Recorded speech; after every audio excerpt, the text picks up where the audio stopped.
51 সতীপীঠের এক পীঠ হলো আমাদের বর্ধমান জেলার ক্ষীর গ্রামের যোগাদ্দামা।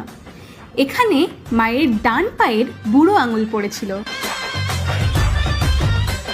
শোনা যায় একদা হরিদত্ত নামে এক রাজার সন্নিকট দেবীর আগমনে শুরু হয় মায়ের এই পূজা।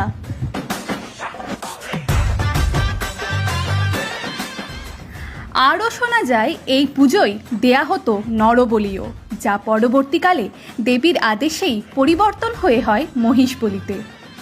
এই দিন ভোরবেলা মাকে জল থেকে তোলা হয়, তারপর সারা দিন মায়ের পুজো এবং বলি হয়।